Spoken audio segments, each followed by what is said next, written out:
Some paintings make you stop and stare because they're beautiful. Others make you stop in your tracks because they're deeply unsettling. Art has always been about more than pretty pictures. It's also where nightmares, fears, and disturbing visions come to life. In this video, you'll discover 10 of the creepiest paintings in art history. Works that still chill viewers, sometimes hundreds of years later. I must warn you though, that some of these 10 paintings might be a little hard to stomach. Let's start with not one but several untitled paintings by Zdzisław Beksiński. Few painters in art history managed to turn nightmares into art as effectively as this Polish painter. His canvases are filled with skeletal figures, twisted bodies, and landscapes of decay. None of his paintings have titles, which makes them even more disturbing. You can't pin them down, you can only feel them. They look like visions from an apocalyptic world after humanity has collapsed. His imagination created pure dread, but somehow Beksiński himself insisted he didn't mean them to be frightening. Speaking of apocalyptic scenes, how about this painting by Hieronymus Bosch titled The Last Judgment? Bosch's triptych is as close as it gets to a medieval horror movie. It shows heaven, earth, and hell, but it's the hell panel that captures you. Demons torment humans with bizarre punishments. Creatures part animal, part machine devour lost souls. It's grotesque, chaotic, and definitely overwhelming.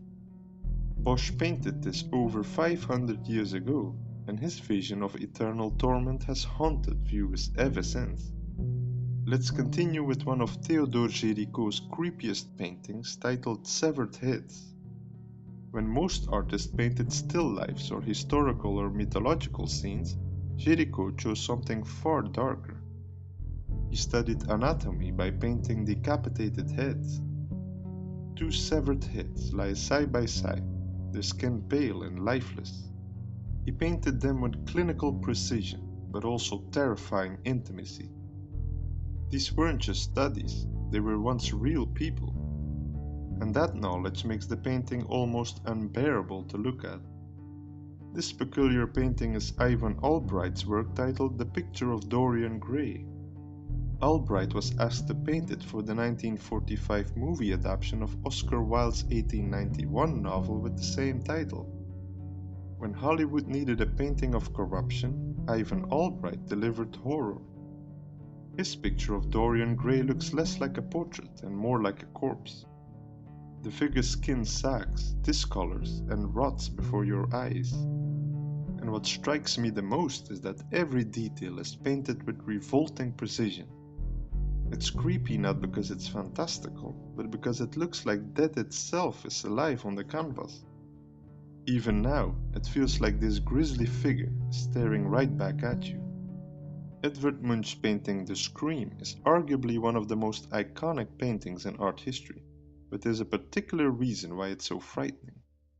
Some nightmares don't come from monsters, they come from inside us.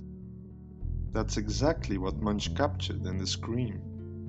A figure clutches its face in terror as the sky burns with unnatural color. Munch said he once felt a great scream in nature pass through him. He painted that panic into an image that the whole world now recognizes. It's creepy because it feels universal. It's the silent scream we've all felt at some point in our lives. Hans Baldung Green's Death and the Maiden is yet another work that was way ahead of its time. Renaissance painter loved ideal beauty, but Baldung Green loved death. In this painting, a young woman is embraced by a skeleton. She resists, tries turning away, but the corpse clings tighter. It's both erotic and horrifying, a reminder that beauty is always fleeting. The intimacy between youth and death makes the image deeply unsettling. It's a chilling dance with mortality, painted centuries before horror films existed.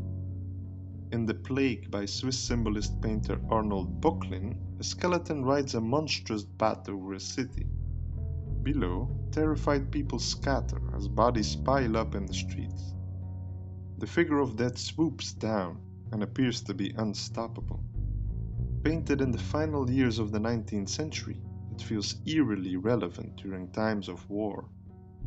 Böcklin turned invisible fear into an image everyone could understand and be terrified by. This horrific painting is titled The Man of Sorrows, and it had a specific meaning to the man who painted it. James Ensor took the sacred image of Christ and twisted it into something terrifying. In The Man of Sorrows, Jesus looks more like a skull than a man. His eyes bulge, his teeth bare, his expression filled with agony. Ensor's fascination with skeletons and masks seeps through this holy image. This face of suffering is considered to be a self-portrait because at the time, Ensor thought that he was a misunderstood artist. English artist William Blake once claimed he painted visions that appeared to him.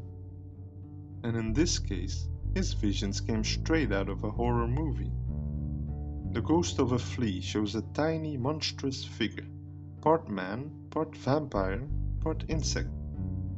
Its tongue flicks out, its body twisted, its presence terrifying. Even more disturbing is that the creature looks ready to leap out of the shadows. It's creepy because it feels so personal, a nightmare plucked directly from the painter's imagination. Some paintings disturb not through fantasy, but through brutal reality. In Massacre of the Innocents, Peter Paul Rubens depicts the unthinkable, soldiers slaughtering children. Mothers scream and claw, soldiers rip infants from their arms. The violence is raw, chaotic, and merciless. Rubens painted flesh and muscle in his trademark dramatic style, but here it's turned into terror. There are no demons, no monsters, just ordinary men committing extraordinary cruelty.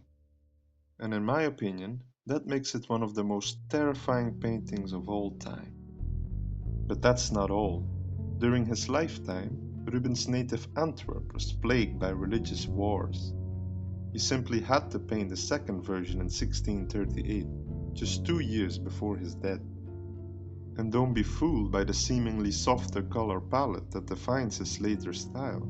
The painting is just as terrifying as the original. This original version was sold for nearly £50 million at Sotheby's way back in 2002. That's the equivalent of almost $135 million today. It was Canadian businessman Kenneth Thompson who bought it and donated it to the Art Gallery of Ontario, where it still resides today.